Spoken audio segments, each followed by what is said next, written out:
Kemudian akhwati fillah, azani Allahu wa iyyakunna, jami'an permasalahan yang selanjutnya adalah ketika dia sholat secara duduk, bagaimana cara dia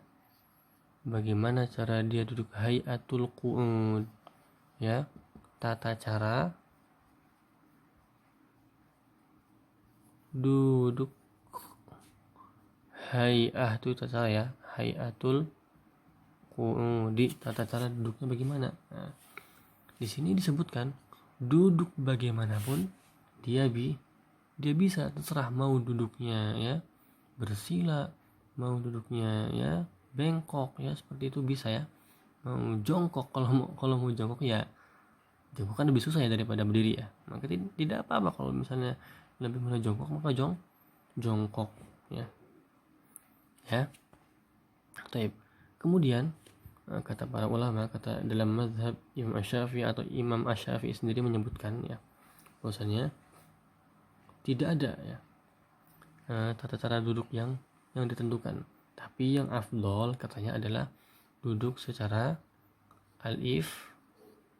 al-iftirash, duduknya secara iftirash, yaitu duduk seperti duduk tasyahud yang kedua. Maka itu lebih afdol, ya, karena itu seperti sholat, ya, karena itu seperti sholat. Tapi kalau misalnya dia mau duduk at-tarabbu misalnya, ya, bersila, maka dia tidak apa-apa, tidak ada masalah dalam perkara ini. Yang penting dia ambil cara duduk yang dia merasa nyaman ketika sholatnya. Karena di antara salah satu tujuannya rukhsah ini diadakan adalah untuk menyamankan orang ketika sholat, untuk lebih menjadikan orang lebih khusyuk daripada dia sholat berdiri, dia tidak khusyuk, menahan sakit, lebih baik dia duduk sholatnya. Nah, seperti itu, ya. Nah, kemudian akhwati fillah, permasalahan selanjutnya adalah jika orang itu gak bisa duduk juga, maka kata Rasulullah, seperti yang dikatakan Rasulullah kepada Imran bin Husain, disuruh apa? Disuruh mudtaji'un,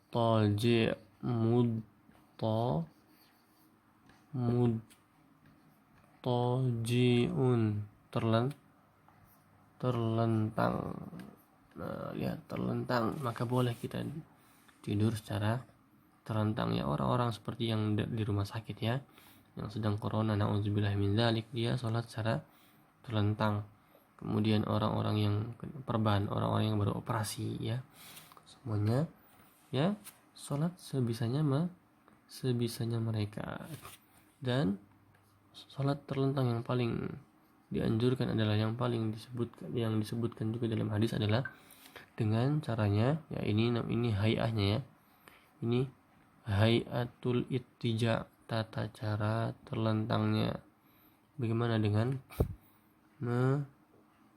Dengan miring ke kanan, kemudian menghadap kiblat. Menghadap kiblat. Sama seperti duduk juga, ya, duduk juga harus menghadap kiblat. Nah, terlentang juga dia kalau bisa miring ke kanan, dan ketika miring kanan dia menghadap ke kiblat. Nah, ini tata cara ketika dia sholat secara terlentang. Ustadz, nggak bisa dia terlentang, dia nggak bisa miring ke kanan, ya sudah, kalau misalnya nggak bisa, dia terlentang semaunya dia, ya, terlentang semaunya dia.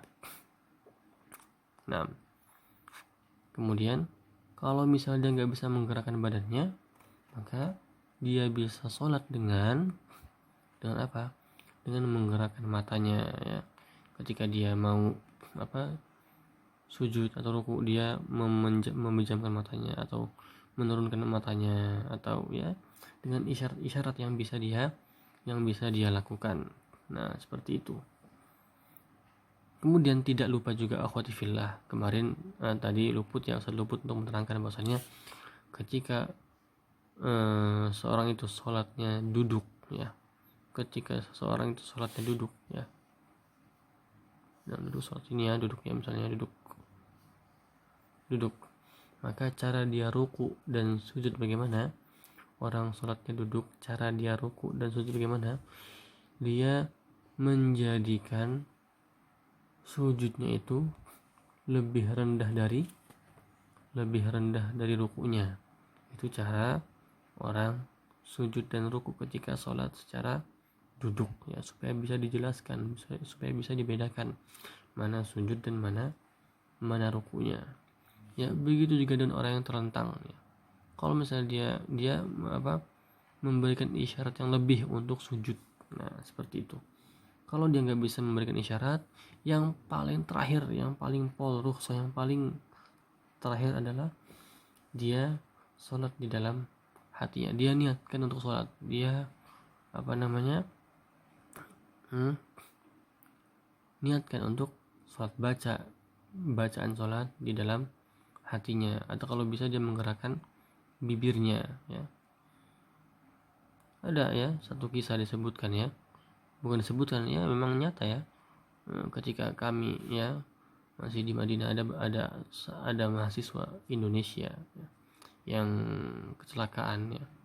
Beliau adalah, ya, mungkin antuna, beberapa dari antuna kenal, ya, Ustadz Abdurrahim Syamsuri, yang mana beliau ketika itu duduk di semester 3, masih awal-awal, ya. Beliau sebelumnya memenangkan beberapa kejuaraan tahfizul Quran, tapi qadarullah wa ma syaa fa'al, dia ketika liburan musim panas, kita mendapatkan kabar bahwasannya dia itu jatuh motor dari kecelakaan yang sangat tragis sekali, sehingga dia dilarikan ke rumah sakit, ke UGD, dan otaknya dan juga matanya sampai sekarang belum pulih.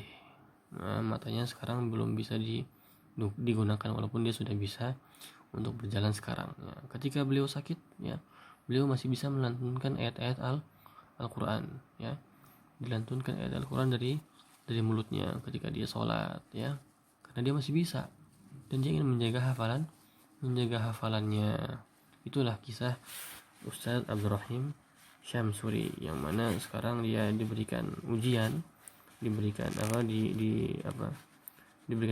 untuk dari Allah, yaitu dihilangkan sebentar, ya, panca indera matanya. Semoga Allah Subhanahu wa taala merahmatinya. Nah, ya, kemudian kita masuk ke pelajaran lagi. Nah, kemudian, ya, itu tadi permasalahan terakhir, ya. Nah, itulah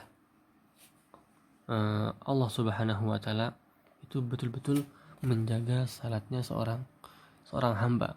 Tidak boleh seorang hamba itu meninggalkan salatnya selama dia masih punya akal. Selama dia masih punya akal. Nah, seperti itu. Maka salat sebisanya dia. Kemudian akhwati fillah azanillahu wa iyyakunna jami'an.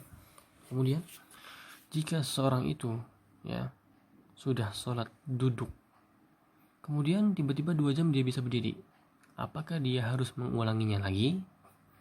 Maka perkataan yang paling rajih, yang paling kuat adalah dia tidak mengulanginya lagi, karena dia telah lepas dari zimmahnya, dari tanggung jawab sholatnya ketika itu, karena dia sudah sholat. Nah, itu adalah permasalahan yang ada di pelajaran pada hari ini. Jika ada pertanyaan atau yang belum difahami, maka bisa ditanyakan lewat grup atau japri.